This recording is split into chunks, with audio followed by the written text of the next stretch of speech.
Hello, I'm James Mastaler, and I'm a double alumnus of Loyola University Chicago. I earned my Master of Arts in Social Justice from Loyola's Institute of Pastoral Studies, and I completed my PhD in theology at the College of Arts and Sciences. University Libraries has asked me to share a little about my recent book. It's called Woven Together: Faith and Justice for the Earth and the Poor.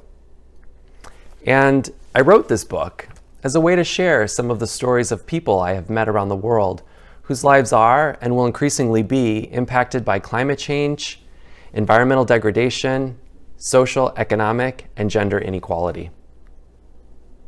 The book weaves together these rather tough topics in a way that I hope empowers those of us who are able to play our part in working toward a more just and verdant world. But I also hope it honors the lives of those who are most vulnerable by recognizing that their stories matter enough to be told. One of the people whose stories is embedded in this book, and which sticks with me as the motivation for writing it, is that of a little girl and her mother. So I'll read a short introduction to them from the book.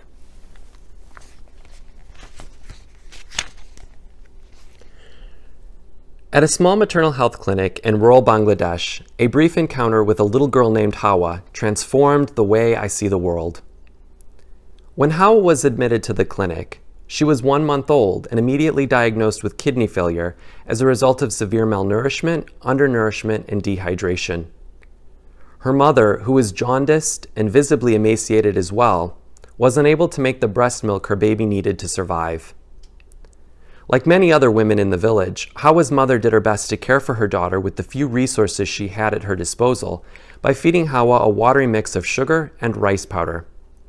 When the milk substitute proved inadequate, Hawa's family made the trek to a clinic to seek medical care they knew they could not afford. The medical staff at the clinic were able to save baby Hawa's life by admitting her and her mother into the hospital without a request for payment. While Hawa is one of the little girls who will live to fight, and I hope win many more battles over the course of her life, the tragic reality is that so many other women and girls have not had and will not have that opportunity. In fact, so many women and girls lack access to basic but necessary medical care as a result of social inequality that in places like Bangladesh, missing women number in the millions. Insufficient and unequal healthcare is partially responsible, but so too are other factors related to the general lack of women's agency. In those places that value men and boys more than girls, generally boys are fed first, educated first, and receive care first. To the extent that women and girls are not accorded any agency in decisions regarding their bodies, the men in their lives, quite frankly, often decide whether they live or die. The image of Hawa and her mother clinging to life in that small clinic, seemingly forgotten and unnoticed by the rest of the world, sticks with me.